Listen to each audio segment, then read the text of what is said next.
Réussir une reprise d'entreprise, c'est quelque chose qui nécessite aussi d'être entouré, d'être accompagné, de regarder tous les sujets fiscaux, patrimoniaux, juridiques, de façon à ce que cette reprise puisse, dès le début, être positive. Bien sûr, il y a tout ce qui est avant la reprise d'entreprise. Il y a toute cette préparation, déjà, parce que la moyenne, c'est entre 15 et 18 mois pour trouver une entreprise et la reprendre. Réussir sa reprise, c'est être raisonnablement ambitieux.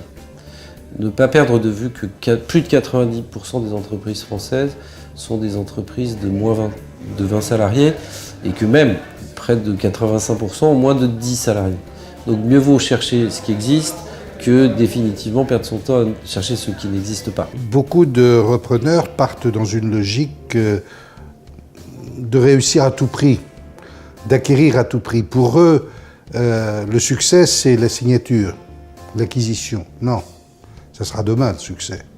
Et pour cela, il faut bien connaître l'entreprise que l'on rachète et il faut laisser de temps en temps ses fantasmes de côté, ses envies, avoir une analyse froide de la situation et parfaitement éclairé, décider si l'on acquiert ou l'on n'acquiert pas. C'est absolument fondamental de pouvoir se poser les bonnes questions, d'être accompagné, toujours accompagné, parce que le jour de la reprise de l'entreprise, ça n'est que le début. C'est tout un chemin qu'il faut parcourir.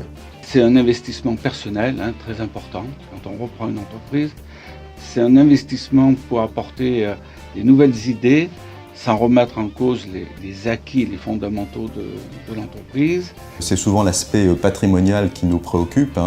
Déjà, quand on reprend une entreprise, a-t-on le bon statut matrimonial ? Il faut se poser la question tout de suite d'entrée. Et au départ, un des points essentiels aussi, c'est là où nous sommes, je crois, très utiles dans ces opérations, c'est la bonne évaluation.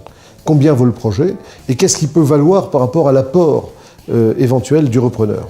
Il faut bien financer suffisamment de fonds propres, les dettes à moyen et long terme, ne pas se retrouver tout de suite avec des problèmes de trésorerie. Acheter 10 entreprises de 3 salariés, ça fait une entreprise de 30 salariés. Chercher une entreprise de 30, c'est très compliqué. Il y a également tout l'aspect protection de l'entrepreneur individuel, et donc le statut d'un choix social, le statut par exemple pour un entrepreneur individuel d'une EIRL, voire d'une déclaration d'insaisissabilité, et puis bien sûr tout le panel des différentes structures sociales qui s'offrent à nous. Pour le repreneur, il faut qu'il s'imagine être à la place du cédant, trouver l'entreprise qui lui convient, où il puisse s'investir, rentrer, qui puisse lui convenir, et où il puisse apporter quelque chose. Il ne s'agit pas de faire du copier-coller, de la continuité, il s'agit de pouvoir poursuivre l'activité en apportant un plus. Le rôle des conseils, en particulier, va être parfois, parce qu'ils sont indépendants, de pouvoir dire à un repreneur, il ne faut pas y aller. Et donc le conseil qu'on peut donner aux repreneurs, c'est regardez, écoutez, faites-vous accompagner et vous réussirez bien.